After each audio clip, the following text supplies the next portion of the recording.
your beloved Boss Mike Cervera. Ito na nga. Ni dating Pangulo Rodrigo Duterte kung nasaan si Pastor Apollo Quiboloy. Kaya na nga, alam naman pala.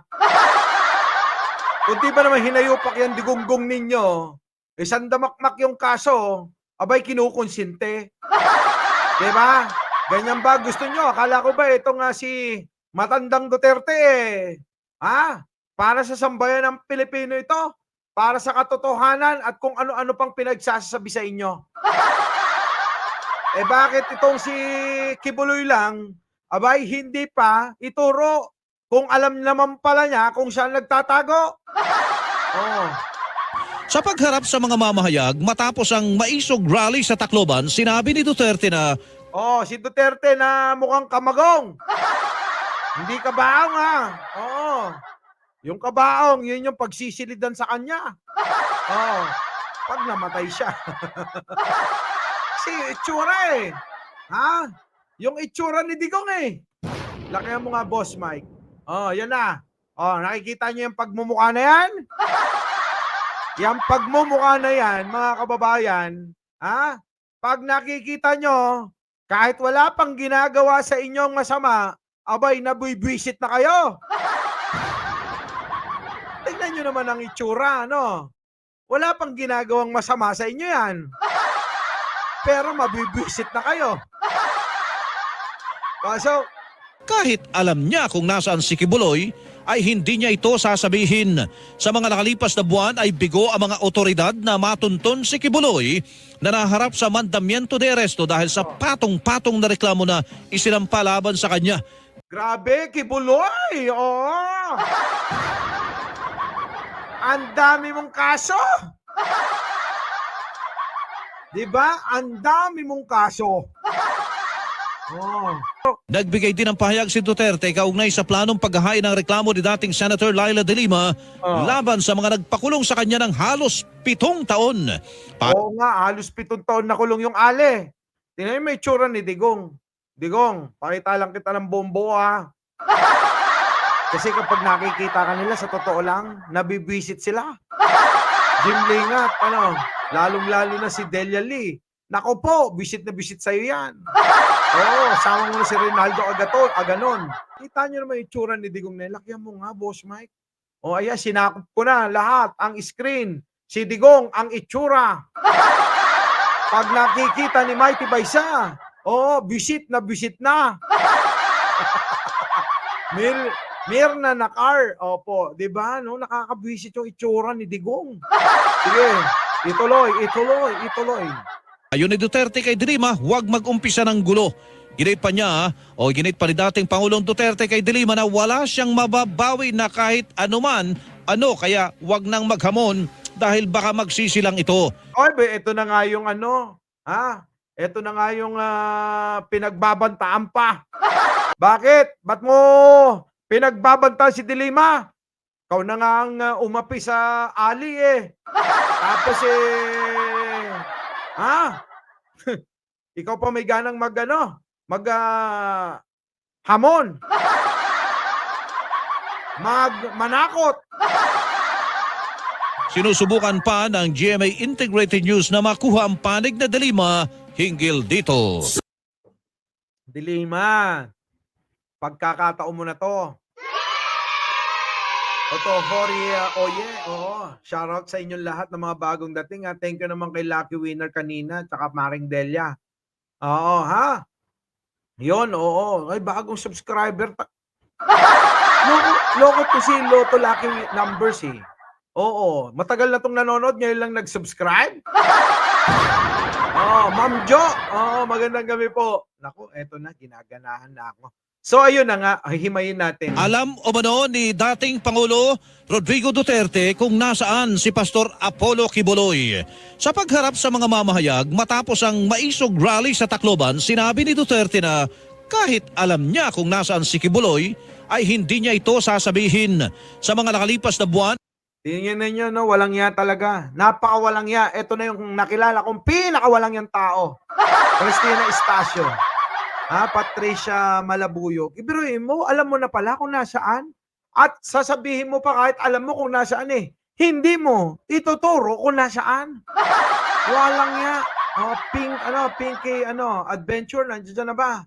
Grabe, napakawalang ya talaga. Walang ya. Mga boss. Ewan ko ba rito kay Digong, ba't may ganitong tao, Oo.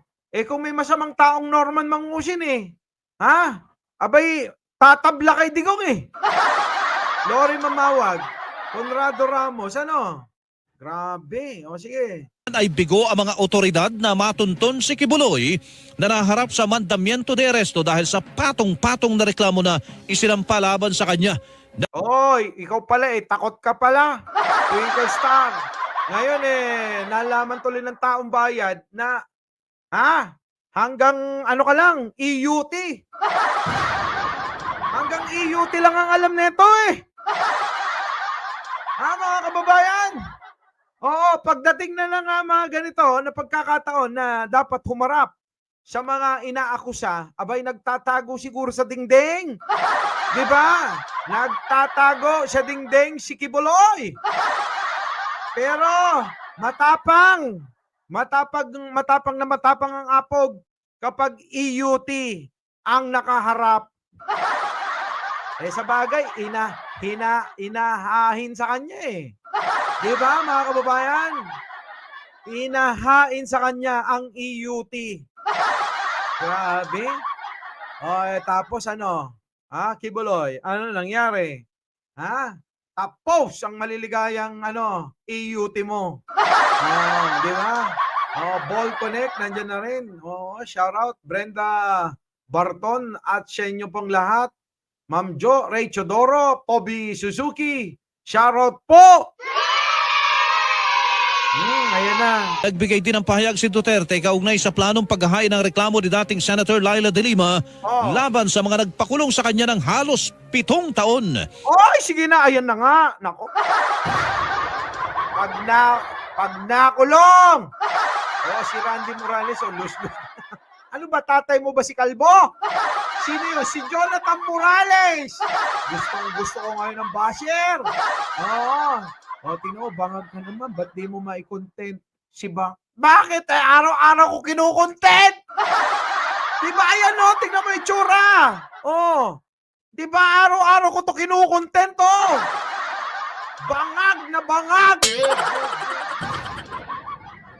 Ay naku, okay na Delia Lee, nagla-live na. Ayan araw-araw ko kinukontent si Bangag. Diba? Pambira kayo. Sige. Mukhang bagong pasok, natsempuan tayo ng mga basher. Ngayon lang ulit ako nagkaroon ng basher, kaya may gana ako ngayon. Na-miss ko kaya.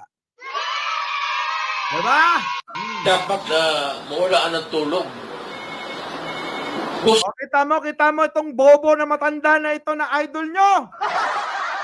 Biruin mo, gusto niya wag matulog ang Pangulo? Samantalang siya tulog ng tulog. Tanghali na kung gumising. Napakatamad. Paano? Inaasa lang ng inaasa kay Bongo?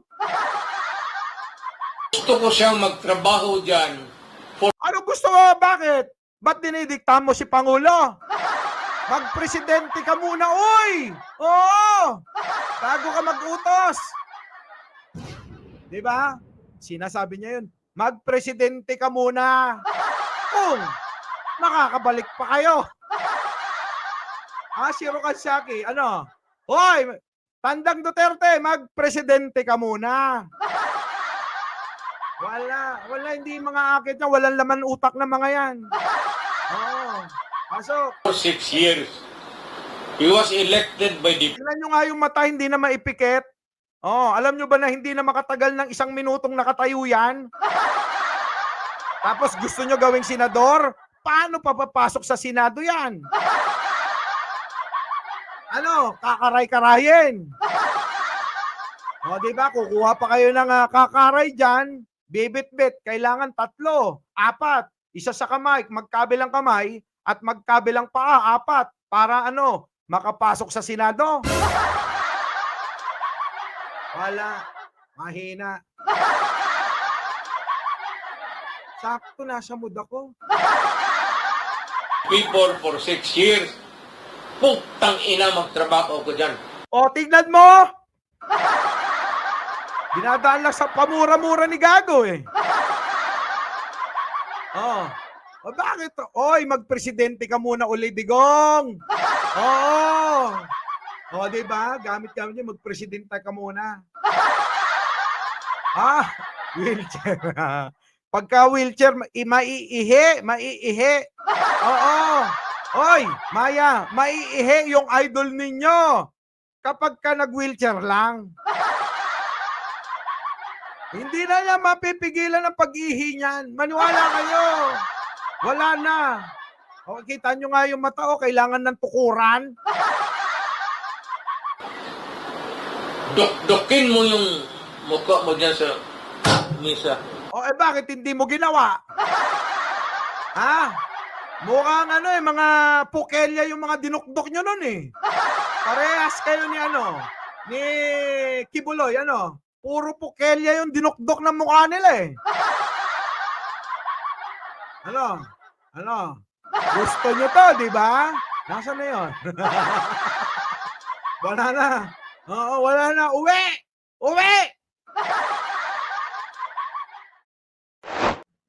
Our beloved Boss Mike Cervera.